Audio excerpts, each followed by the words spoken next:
இந்த 10 நாட்களில் அடங்கி இருக்கக்கூடிய இந்த உதுஹியா என்ற கடமையுடைய ஒரு சிறிய சட்டம் என்னவென்றால், அல்லாஹ் ரப்புல் ஆலமீன் உதுஹியா என்றால் அல்லாஹுடைய பெயரை கொண்டு அல்லாஹுடைய முகத்தை நாடி ஒட்டகத்தையோ மாட்டையோ ஆட்டையோ யௌமுன் நஹர் யௌமுல் ஈத் அன்று அல்லது அய்யாமுத் தஷ்ரீக் அதற்கு தொடர்ந்து வரக்கூடிய 11, 12, 13 இந்த நாட்களில் அல்லாஹ்வை நெருங்குவதற்காக இந்த 3 விலங்கினங்களையும் அறுத்து பலியிடுதல் தான் உதுஹியா. அல்லாஹ் ரப்புல் ஆலமீன் கூறுகிறான், இன்னா அத்தய்னாக அல் கௌசர். அல்லாஹ் ரப்புல் ஆலமீன் நபியே கௌசர் என்ற தடாகத்தை உமக்கு வழங்குகிறான். அதனால் ஃபஸல்லி லிரப்பிக வன்ஹர், அல்லாஹ்வை தொழு, அல்லாஹ்விற்கு அறுத்து பலியிடுங்கள். வன்ஹர் வஸ்பஹ், அல்லாஹ்விற்கு அறுத்து பலியிடுங்கள் என்று அல்லாஹ் ரப்புல் ஆலமீன் கட்டளையிடுகிறான். இந்த உதுஹியாவுடைய விஷயத்தில் உலமாக்கள் மத்தியிலே கருத்து வேறுபாடு இருக்கிறது. சில உலமாக்கள் சொல்கிறார்கள், உதுஹியா என்பது வாஜிப், அதை விட்டால் பாவம். உதுஹியா வாஜிப், அது விட்டால் பாவம். ஆனால் ஜும்ஹூர் அஹ்லுல் இல்ம் உலமாக்களுடைய ஒட்டுமொத்த கூட்டத்துடைய கருத்து என்னவென்றால், பெரும்பான்மையான உலமாக்களுடைய கூட்டத்துடைய கருத்து என்னவென்றால், உதுஹியா சுன்னah, விட்டால் மக்ரூஹ், விட்டால் வெறுக்கத்தக்கது. அல்லாஹ்வுடைய தூதர் தங்களுடைய இறுதி 10 ஆண்டுகளில் ஒருபோதும் உதுஹியாவை தாங்கள் கரத்தால் அறுப்பதை விடவில்லை. இது சுன்னah, ஆனால் விட்டால் பெரும்பாவம் கிடையாது, விருக்கத்தக்கது. கண்ணியத்துக்குரியவர்களை யாருக்கு அல்லாஹ் வசதி செய்திருக்கிறானோ, விலங்கு அந்த ஆடுகளையோ மாடுகளையோ ஒட்டகங்களையோ அறுத்து பலியிட முடியுமோ அவர்கள் அறுத்து பலியிடலாம். ஒருவருக்கு ஒரு ஆடுதான். ஒரு மாட்டை ஒருவர் முழுவதாக அறுப்பதற்கு அவருக்கு செல்வம் இருந்தால், வசதி இருந்தால் அறுக்கலாம். அல்லது அந்த மாட்டை 7 பேர் பங்கு கொள்ளலாம். ஒட்டகமாக இருந்தால் அவர்களும் அதில் 7 பேர் பங்கு கொள்ளலாம்.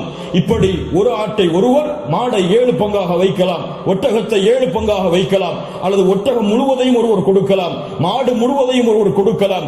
2 ஆடுகள் 3 ஆடுகள் என்று ஏழைகளுடைய கஷ்டங்களை நீக்க அல்லாஹ்வுடைய முகத்தை நாடுபவர்கள் எவ்வளவு அல்லாஹ் அவர்களுக்கு செல்வத்தை விசாலப்படுத்தி இருக்கிறாரோ அவ்வளவு அவர்களும் விசாலப்படுத்தலாம்.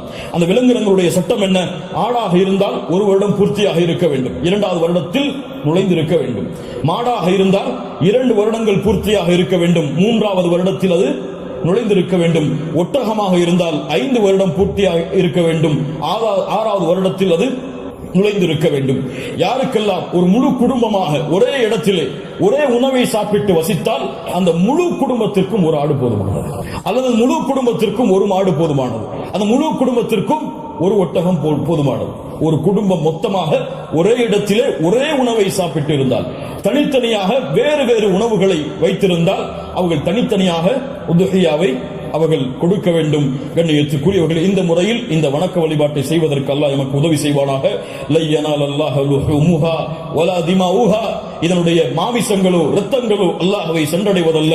வலாக்கின் யனாலுஹு தக்வா மின்கும், உங்களுடைய உள்ளத்தில் இருக்கக்கூடிய தக்குவாதான் அல்லாஹ்விடத்தில் சென்றடைகிறது. கண்ணியத்துக்குரியவர்கள், நபி இப்ராஹிம் அலைஹிஸ்ஸலாம், இஸ்மாயில் அலைஹிஸ்ஸலாம் அவருடைய தியாகத்தை நினைவு கூறும் பொருட்டு இப்ராஹிம் அலைஹிஸ்ஸலாம் தன்னுடைய மகனை அல்லாஹ் அறுக்க கட்டளையிட்ட போது, நான் அறுக்க தயாராகிறேன் என்று இப்ராஹிம் அலைஹிஸ்ஸலாம் அல்லாஹ்விற்காக தன்னுடைய அல்லாஹ்வுடைய கட்டளையை ஏற்க துணிந்ததை போன்று, யா அல்லாஹ் நீ கூறினால் எதையும் செய்வதற்கு நான் தயார் என்ற தன்மையை வெளிப்படுத்துவதற்கு தான் இந்த யௌமுன் நஹர் யௌமுல் ஈதுடைய தினத்தில் ஆடுகளையோ மாடுகளையோ ஒட்டகங்களையோ அறுக்கக்கூடிய கட்டளை அல்லாஹ் கொடுத்திருக்கிறார். இது ஒரு சடங்காகவோ சம்பிரதாயமாகவோ இல்லாமல் அல்லாஹ்விற்காக செய்யப்படக்கூடிய வணக்க வழிபாடாக எண்ணி இன்று நியத்து வையுங்கள். அல்லாஹ் எனக்கு கொடுத்த செல்வத்தின் அடிப்படையில் இன்ஷா அல்லாஹ் இதை நான் விசாலப்படுத்துவேன். என்னால் எவ்வளவு முடியுமோ அவ்வளவு அல்லாஹ்வுடைய பாதையில் அறுத்து பலியிட்டு ஏழைகளுக்கும் நானும் அதிலிருந்து உண்பேன். கண்ணியத்துக்குரியவர்களை, சிறந்தது என்னவென்றால், நாம் வாழக்கூடிய இடங்களில் அறுத்து பலியிடுதல் தான் சிறந்தது. நாம் வாழாத ஊர்களில் அறுத்து பலியிடுதல் சிறந்தது கிடையாது, உலமாக்களுடைய குர்ஆன் சுன்னாவுடைய ஆதாரங்களின் அடிப்படையில். அதனால் நாம் அறுத்து முழுவதுமாக நாம எடுத்துக் கொள்ளலாம், அல்லது ஏழைகளுக்கு முழுவதுமாக கொடுக்கலாம், உறவினர்களுக்கு முழுவதுமாக கொடுக்கலாம். இதில் ஹதீஸ் அடிப்படையில் தெளிவான ஆதாரங்கள் எவ்வளவு பங்குகளை வைக்க வேண்டும் என்பதற்கு கிடையாது.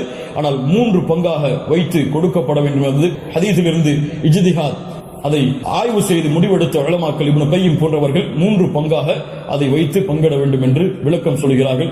இன்ஷா அல்லாஹ் அதுவும் சிறந்ததுதான். ஒரு பங்கு எமக்கு, இன்னொரு பங்கு உறவினர்களுக்கு, இன்னொரு பங்கு ஏழைகளுக்கும் கொடுத்து உதவலாம். அல்லது பங்குகள் முழுவதுமாக ஏழைகளுக்கும் கொடுக்கலாம், அதிலிருந்து நாமும் முழுவதுமாக சாப்பிடலாம். இதில் எந்த தவறும் கிடையாது. இன்னும் விளக்கங்கள் உங்களுக்கு தேவை இருந்தால் உலமாக்களை அணுகி அதை கேட்டுக்கொள்ளுங்கள்.